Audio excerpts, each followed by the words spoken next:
거의 수십 조의 매출을 그 약 하나로 얼마 정도 수익을 올린 떡상하는 겁니다. 아시죠? 중소기업이라면은 사실상 특허로서 이제 수익을 올리는 비결은 네, 안녕하십니까, 김세현 변리사입니다. 구선아 변리사입니다. 자, 오늘은 그 특허로 돈을 번 얼마 정도 수익을 올린 그런 사례들을 좀 소개시켜 드릴 텐데요. 구선아 변리사님께서는 화학 바이오 쪽에서 특허 업무를 수행하다가 오셨기 때문에 사례를 조금 이제 소개시켜 드릴 거고요. 저는 최근 이제 요새 좀 핫하죠. 배달의 민족과 요기요에 대한 특허를 분석하면서 배달의 민족이 엄청난 수익을 올릴 수 있었던 그 비결에 대해서 조금 설명을 드리도록 하겠습니다. 구선아 변리사님, 그 특허로 돈 좀 버셨습니까? 특허로 제가 돈을 번 건 아니고요. 우리 기업 돈 받잖아요. 특허. 네, 이건 돈 받잖아요. 네, 수수료를 받을 뿐 저희가 뭐 기업의 뭐 어떠한 주식도 이제 잘해야 되고요. 잘하면 좋겠네요. 네, 타이밍이 중요합니다. 그래서 그 고객사나 특허로서 어떤 그 수익을 창출했던 그런 사례를 좀 소개시켜 주시죠. 네, 아무래도 이제 바이오 쪽은 이제 뭐 의약품, 그리고 의료기기, 뭐 헬스케어 쪽이, 그리고 이제 식품 쪽으로 나뉠 겁니다. 근데 아무래도 시장은 의약품 쪽이 굉장히 크고요. 밸류 자체가 여러분들 주식 투자를 많이 하시겠지만 조 단위로 넘어가지 않습니까? 근데 이런 진단이나 이런 쪽은 1000억대, 뭐 2000억대 이 정도밖에 안 돼요. 돈이 되는 특허다라고 하면은 사실 바이오 쪽에서는 약물, 그게 이제 가장 대표적이다라고 볼 수 있고요. 투자자들, 이제 VC들도 거의 이제 약 쪽으로는 시리즈 A라고 하더라도 100억 단위 이상인데, 진단회사 같은 경우에는 시리즈 B라고 해도 100억 되면은 큰 거다라고 보시면 돼요. 바이오 쪽에 뭔가 하고 싶다라고 하실 때는 약물 쪽으로 먼저 스타트를 생각해 보시면 좋겠지만, 근데 진단 장비, 기기보단 어려운 게 아무래도 약물이다 보니까 그런, 그쵸, 임상이랑 인허가까지 다 받는 게 굉장히 시간이 많이 걸립니다. 연구 조직을 갖고 있는 게 제일 좋고요. 대기업에서 연구원으로 소속되는 게 가장 베스트죠. 왜냐하면 인프라가 구축이 되니까. 중소기업으로 시작한다라고 하시더라도 요즘에는 이제 국가 지원 사업도 많고, 중소기업 스타트업 같은 경우에는 임상 1상 정도까지 끌어올린 다음에 오픈 이노베이션 전략이라고 하는데, 이제 대기업에서 사갑니다, 회사를. 그런 식으로 이제 기술을 이전시키는 거죠. 저도 바이오 벤처에 있었는데 기술 이전이 가장 목표예요. 사실 그쵸, 글로벌, 빅팝 대표적으로 어떤 회사 아시죠? 죄송해요.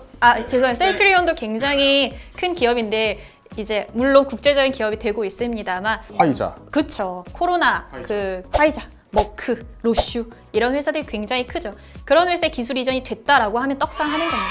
아시죠? 그러면은 그런 회사들은 중소기업이라면은 사실상 특허로서 이제 수익을 올리는 비결은 기술 이전에 초점을 좀 맞춰가지고 이제 작성을 하면 좋다. 그게 가장 베스트죠. 그래서 스타트업 같은 경우에는 특허 전략 굉장히 포트폴리오 잘 짜놔야 됩니다.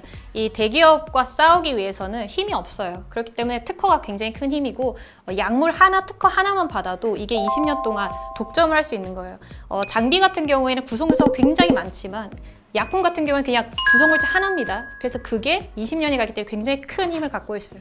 그러면은 지금 바이오 쪽에서 들었을 때는 이제 화이자나 셀트리온 같이 어떤 그 대기업이 있기 때문에 어떤 그 핵심 어떤 기술을 개발해서 특허를 받으면은 그게 이전되는 경우가 많다라고 이제 저는 이해를 했는데, 그쵸. 제가 소개해드릴 사례 같은 경우는 그런 게 아니에요. 위에 대기업이 없어요. 큰 형님들이 없고 그냥 스타트업으로 커가지고 계속 수익을 올리고 있는 거죠. 그게 아까 처음에 말씀드렸던 대로 배달의 민족과 요기요인데, 저는 뭐 이제 쉽게 설명드릴 수가 있어요. 간단하게 설명드리면은, 요새 뭐 코로나 때문에 이제 배달 많이 시키실 텐데, 배달의 민족을 시키시면은 그냥 바로 이제 이 휴대폰, 이 스마트폰에서 어플 켜서 그냥 선택하고 하면은 배달기사 배정되고 그렇게 옵니다. 그 업체에 있는 사용자 단말과 그리고 내 사용자 단말, 이것 간의 통신을 하는 거예요. 그러니까 1대1 방식이란 거죠. 그렇기 때문에 굉장히, 그러니까 뭐라고 해야, 어떤 중간 과정이 없죠. 중간 과정이 없이 그냥 시키면 온다, 약간 이런 건데, 요기요 같은 경우는 특허를 보면은 약간 늦게 등록이 됐어요. 배달의 민족보다는 약간 늦게 등록이 돼서 그런지 몰라도 서버를 꼭 거쳐야 됩니다. 서버, 약간 하나의 절차가 더 생기는 거잖아요. 그러니까 소비자들은 그 서버를 거치는 절차가 불편한 거죠. 그러면 배달의 민족 특허가 엄청난 건가요? 저는 뭐 그렇게 말하면은 이제 뭐 특허는 뭐 좋다 안 좋다라고들 할 수는 없지만, 편의성에서는 조금 더 우월성을 가지고 있다라고 생각이 든 거죠. 장단점이 있죠. 서버를 이용하는 경우에는 하나로 관리를 할 수가 있으니까 이제 거기서 사고는 좀 덜 날 수도 있어요. 사고는 좀 덜 날 수도 있는데, 사고가 나면은 한 방에 다 나게 되는 거죠. 근데 배달의 민족 같은 경우는 그냥 1:1 통신 방식이기 때문에 그런 점에서 배달의 민족이 조금 더 우위를 점했고, 소비자들에게 더 어필을 하기 좋은 거는 저는 배달의 민족이 조금 더 우월하다라고 봅니다. 뭐 요기요를 까는 게 아니라 뭐 그건 다 장단점이 있지만, 배달이 이렇게 폭주하는 상황에서 더 편리한 거는 배달의 민족이 좀 더 편리하지 않을까, 그렇게 생각합니다. 어떤 그 큰형님들이 있는 기업 같은 경우에는 기술 이전을 좀 목적으로 해가지고 커를 개발하시면 될 것 같고, 자기가 정말 어떤 큰형님이 없이 참신한 아이디어를 가지고 스타트업 시장을 개척해보겠다라고 하면은 주요 경쟁사들을 분석을 하고 거기서 자기가 소비자들에게 어떤 걸 어필할 수 있을지를 조금 고민해 보시면 좋을 것 같습니다. 그래서 오늘은 여기까지 하고 좋아요와 구독 눌러주세요. 네.